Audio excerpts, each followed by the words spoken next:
You know Mark Zuckerberg. You know Larry Ellison. You probably know Michael Bloomberg. These are the names the media puts on magazine covers. The names politicians invite to dinner. The names that trend on social media the moment they sneeze. But here is the paradox that nobody talks about. The magazine you read this morning, its owner has never been photographed at a gala. The hotel you stayed at last year, its true controllers hide behind more than 1,000 separate trust funds. The governor making decisions about your state? His family's fortune is so deeply structured that Forbes, the very publication that tracks the world's richest, openly admits it cannot calculate the full number. Real wealth in America does not walk red carpets. Real wealth does not give interviews. Real wealth builds 1,000 walls between its name and the world, and then quietly shapes everything behind those walls. Today, we are pulling back the curtain on the 5 most powerful Jewish dynasties in America. Not the tech billionaires you already know, the families who were rich before Silicon Valley existed, the families whose names are on hospital wings, museum galleries, and government cabinet seats, but never, ever on the front page. Wait until you hear number 1. Because number 1 does not just control money. Number 1 controls the people who make the laws. Before we begin, if you found this channel just now, this is what we do. Real wealth, real dynasties, real stories that mainstream media will not tell you. Hit subscribe, because what comes next only gets bigger. Now, number 5. Entry number 5. The Ziff Brothers. The invisible heirs. Most people have never heard the name Ziff, and that is exactly how Dirk, Robert, and Daniel Ziff want it. Their grandfather, William Bernard Ziff Sr., built a publishing house in 1927 called Ziff Davis. It was a scrappy operation, magazines about hobbies, aviation, science. When he died in 1953, his son, William B. Ziff Jr., inherited the business. And then William Jr. did something extraordinary. He did not just run the company. He transformed it into the Bible of the technology revolution.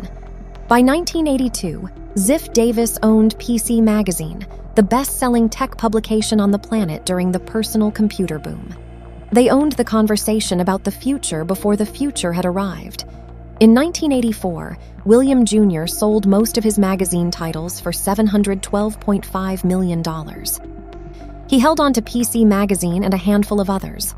Then, in 1994, he sold the remaining portfolio to Forstmann, Little & Company for $1.4 billion. That is 2 exits, 2 generational windfalls, and he pulled both of them off before the internet made any of those publications obsolete.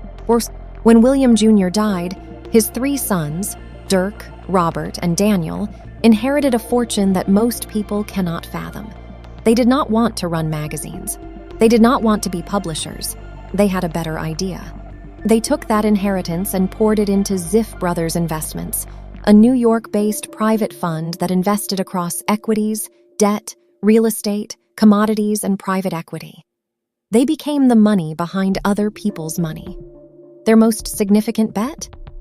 They gave seed capital to a young fund manager named Daniel Och in exchange for a 10% stake in what became Och Ziff Capital Management, a hedge fund that went public in 2007 and eventually managed billions. The Ziffs put money in early. They collected quietly. They disappeared. In 2014, Ziff Brothers Investments was disbanded. The 3 brothers now invest completely independently. No shared entity, no public filings they are required to make, no press appearances. Dirk Ziff surfaced briefly when it became known he owns the World Surf League, the entire global organization that runs professional surfing.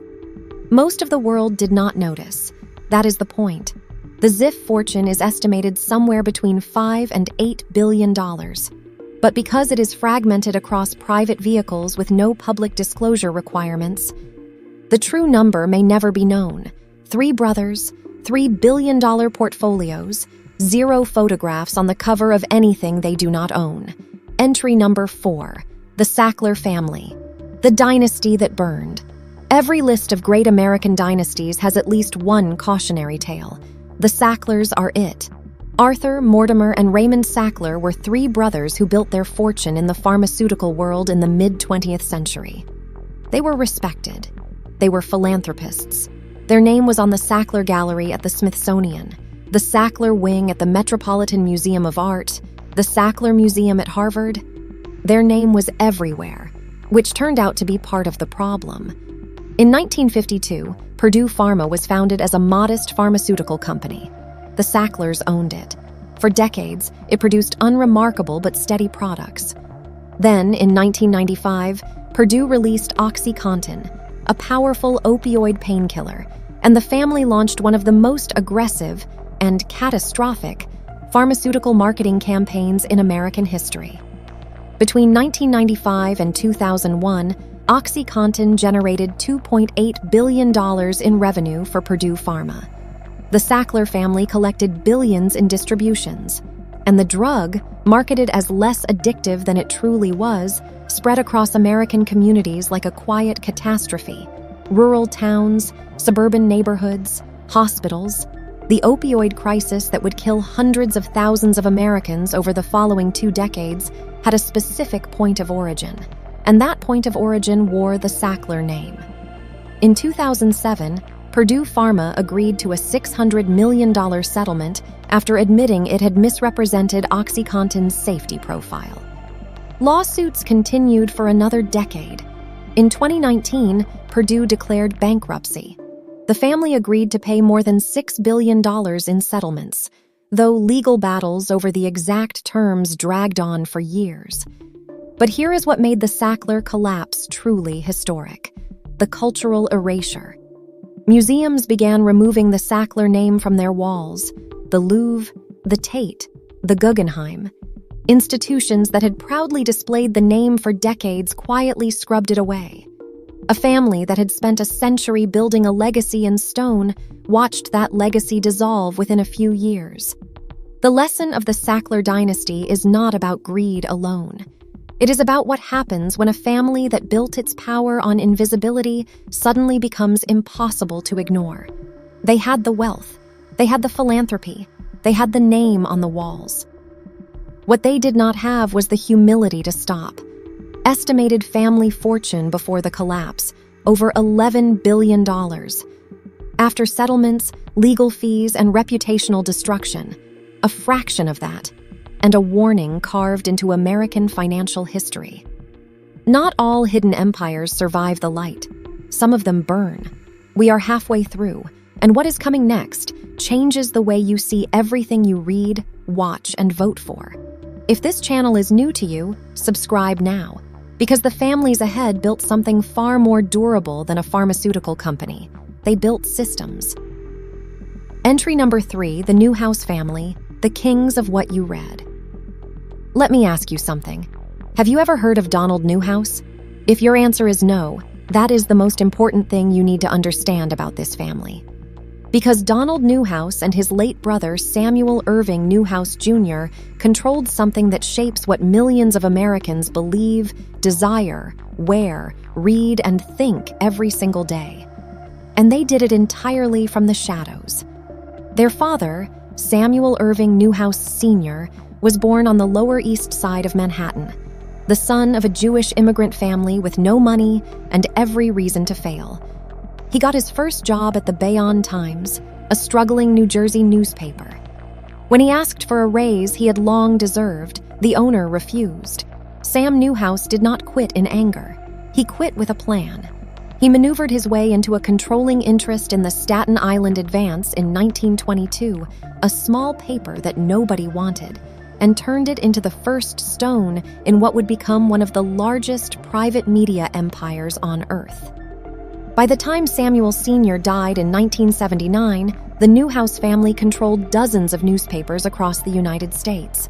His sons, C. and Donald, inherited the empire, and then they rebuilt it from scratch for a new century. C. Newhouse took control of Condé Nast. That name means something. Vogue, Vanity Fair, The New Yorker, GQ, Wired, Glamour, Architectural Digest. C did not just publish these magazines, he made them cultural institutions. He hired Anna Wintour and gave her complete authority over Vogue. He revived Vanity Fair under Tina Brown. He championed David Remnick at The New Yorker. He shaped the editors who shaped the conversation. And he did it without ever giving a single interview about how he did it. See, Newhouse was famously ascetic.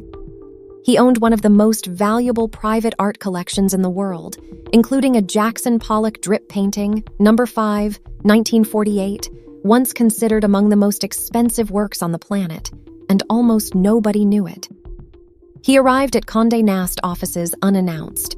He reviewed layouts in silence. He never appeared on a power list that he himself did not indirectly control. Donald Newhouse, meanwhile, focused on the operational side, cable television investments that most analysts underestimated. Advance Publications became an early investor in Discovery Communications. They built up Bright House Networks, a cable operator, and sold it to Charter Communications in 2015 for $10 billion, receiving in return a massive equity stake in Charter that is now worth billions annually. And then there is Reddit. In 2006, Condé Nast acquired Reddit for $10 million. $10 million. What looked like a small digital bet grew into one of the most trafficked websites in American history. When Reddit went public in March 2024, the Newhouse family, as the largest shareholders, collected approximately $2 billion from the IPO alone. Not a single major outlet ran a headline about it. The family that controls what headlines get written does not feature in those headlines. Today, Advance Publications owns Condé Nast, holds 13% of Charter Communications, 30% of Reddit, and a stake in Warner Brothers Discovery, with 2 of the company's 13 board seats occupied by Newhouse family representatives. Their combined fortune is estimated at over $20 billion. The exact number is unknowable because Advance Publications is entirely privately held and discloses nothing voluntarily. Donald Newhouse is in his mid-90s. He has given almost no interviews in his life. He has shaped what America reads, what America watches, and what America knows, and he did it as a man whose face most Americans have never seen. Vogue tells you what is beautiful. The New Yorker tells you what matters. Wired tells you what is coming. All of it, from the same quiet family on the same private block of New York City. The kings of what you read have never needed you to know their names. We are halfway through, and what is coming next changes the way you see everything you read, watch, and vote for. If this channel is new to you, subscribe now. Because the families ahead built something far more durable than a pharmaceutical company. They built systems. Entry number 2. The Lauder Family. The empire inside every bathroom cabinet. There is a name inside your home right now, on the counter, in the cabinet, in the bag sitting by the door. You may not have noticed it belongs to a single family, but the Lauder family noticed. They have been noticing and collecting for over 70 years. Estee Lauder was born Josephine Esther Menser in 1908 in Corona, Queens, New York. Her parents were Jewish immigrants, her father from Bohemia, her mother from Hungary. She grew up above her father's hardware store. No silver spoon, no connections, no obvious path to what she would become. What she had was an obsession with skin, with beauty, with the idea that every woman deserved to feel extraordinary, and a chemist uncle named John Schatz who taught her how to make face creams in his laboratory. In 1946, Estee and her husband Joseph Lauder founded Estee Lauder Companies with 4 products and a strategy that the entire beauty industry thought was absurd. She did not advertise. She did not send mail. She walked into department stores personally and put cream directly on women's faces. She handed out free samples at a time when no luxury brand would give anything away. She understood something no one else had articulated, that a woman who tried the product would buy the product. Touch was her marketing department, and it worked. By 1960, Estee Lauder was in Saks Fifth Avenue. By 1970, she was in every major department store in America and expanding across Europe. But the true genius was what happened next, what her son Leonard Lauder built on top of what his mother had started. Leonard Lauder saw that the beauty industry was fragmented. Dozens of independent brands, each serving a different woman, a different aesthetic, a different price point. He did not try to compete with them. He bought them. MAC Cosmetics, Bobbi Brown, Clinique, La Mer, Origins, Aveda, Jo Malone, Tom Ford Beauty. One by one, quietly, the Lauder family assembled an empire that now includes more than 25 brands sold in over 150 countries. The Estée Lauder companies today generates over $15 billion in annual revenue. Its market capitalization has touched $60 billion. And through all of it, the acquisitions, the expansions, the decade after decade of compounding dominance, the Lauder family maintained something most business dynasties lose within 2 generations: control. The family holds a supervoting class of shares that gives them decisive authority over the company regardless of what the public market does. The board answers to them. The CEO serves at their direction. The company is publicly traded, but it is privately governed. That distinction has made all the difference. Ronald Lauder, Estée's other son, carved his own path into politics and diplomacy. He served as U.S. ambassador to Austria under President Ronald Reagan. He became one of the most significant Jewish philanthropists in the world, restoring synagogues across Eastern Europe destroyed in the Holocaust, funding the Neue Gallery Museum in New York City, leading the World Jewish Congress. While Leonard built the commercial empire, Ronald extended the family's reach into the corridors of international power. The combined net worth of the Lauder family is estimated at over $30 billion, with Leonard Lauder alone worth approximately $21 billion. But the number undersells the reality, because the Lauders do not just own a company, they own the standard of beauty that hundreds of millions of women reach for every morning without knowing whose name is behind the name on the bottle. Estée Lauder once said she never dreamed of building a business. She dreamed of touching women's lives. She touched them and built one of the most durable private dynasties in American history while doing it. From a hardware store in Queens to the bathroom cabinet of the world. Before we reveal number 1, if you have not subscribed yet, do it now. Because the family at the top of this list does not just control money and media, they control the actual machinery of American government. And this is exactly the story this channel was built to tell. Entry number 1, the Pritzker family, the 1000 Trust dynasty. In the brutal winter of 1881, a young Ukrainian Jewish man named Nicholas Pritzker arrived in Chicago. He had fled the pogroms of the Russian Empire, the organized massacres that swept through Jewish communities across Eastern Europe, burning homes, destroying businesses, erasing futures. He arrived with almost nothing. He spoke broken English. He had no connections in this city. But he had one thing that the pogrom could not take from him: the belief that law was the only weapon that could not be confiscated. Nicholas Pritzker became a lawyer. He opened a firm, Pritzker and Pritzker, and invested its profits in real estate along the edges of a growing Chicago. Not glamorous investments, not risky ones, steady, patient, compounding. His son, Abram Nicholas Pritzker, graduated from Harvard Law School in 1920 and joined the firm. Then, in 1936, A.N. and his brother Jack left the law behind entirely to do what no one in their social circle thought was wise. They began buying failing companies. Not successful ones, failing ones. Companies in distress, industries in transition, assets that the market had written off. They bought them cheap. They restructured them. They sold or held them for profit. This was the Pritzker method, and it worked with a consistency that bordered on the supernatural.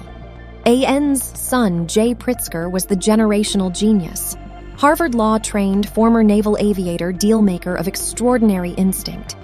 In 1957, Jay bought a small hotel near Los Angeles International Airport called the Hyatt House. He saw something no one else saw. That business travel was about to explode. That Americans were going to start flying for work at a scale the country had never known. That someone needed to build a hotel brand that understood what a businessman needed. Not a tourist resort, not a roadside motel, but a serious, polished, professionally run machine. In 1967, Jay acquired a half-finished hotel in Atlanta, Georgia. The building was a wreck. The project was over budget.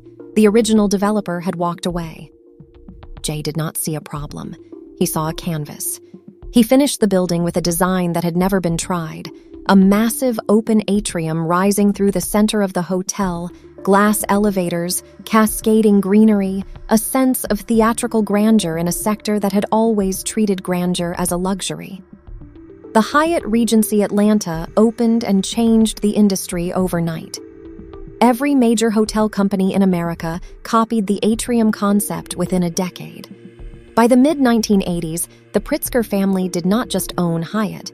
They owned Marmon Group, a Chicago-based manufacturing conglomerate comprising more than 100 companies across industrial and service sectors. They owned Royal Caribbean Cruise Lines. They owned Braniff Airlines. They owned TransUnion, the credit bureau. They owned McCall's Magazine. They owned pieces of industries most people never think about, and they owned them quietly through a financial architecture that was nothing short of genius. More than 1,000 trust funds. That is the number. Not 10, not 50.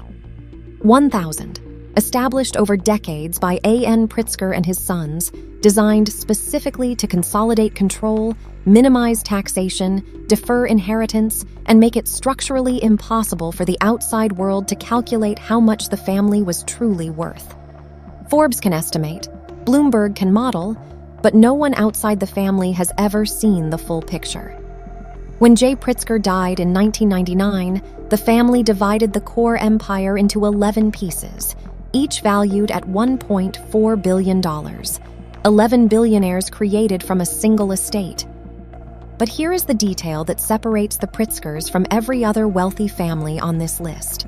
The money was only half the strategy. The other half was political architecture. Jay Pritzker drove a Ford. Robert Pritzker always flew coach.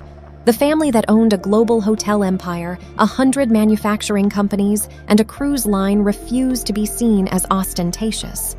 They understood, at a structural level, that the most durable power is invisible power.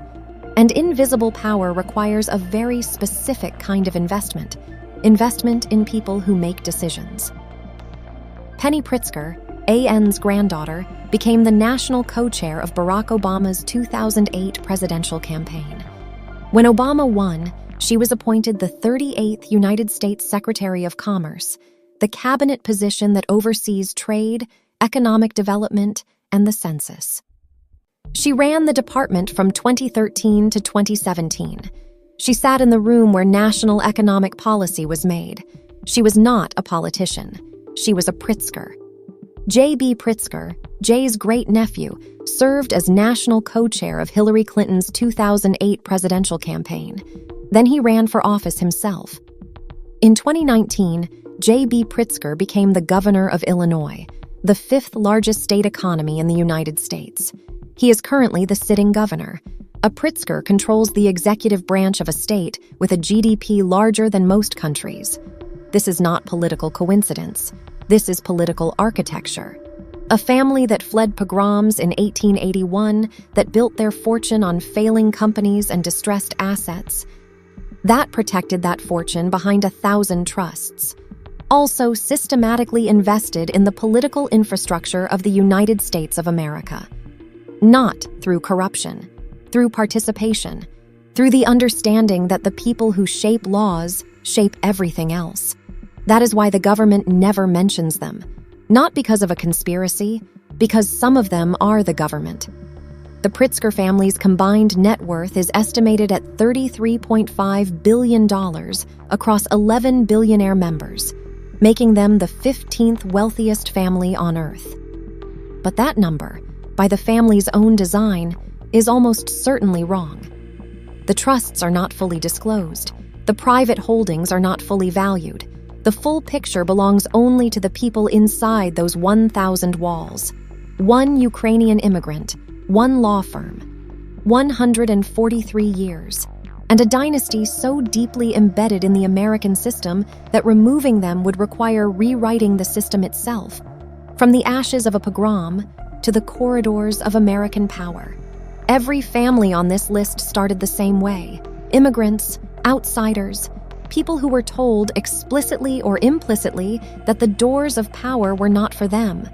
and every one of them found a different door. The Ziffs built invisibility into an art form. The Sacklers built a legacy in stone and watched it crumble. The Newhouses built the machine that shapes what America knows and believes. The Lauders turned a face cream made in a chemistry lab into the global standard of beauty and kept control of every bottle ever since. And the Pritzkers built something no one else on this list attempted. They built themselves into the architecture of American governance. There are questions this video did not answer.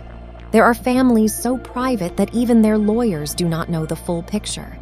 There are trusts inside trusts, holding companies inside holding companies, political donations routed through structures so complex that the best forensic accountants in the country have spent careers trying to map them and given up.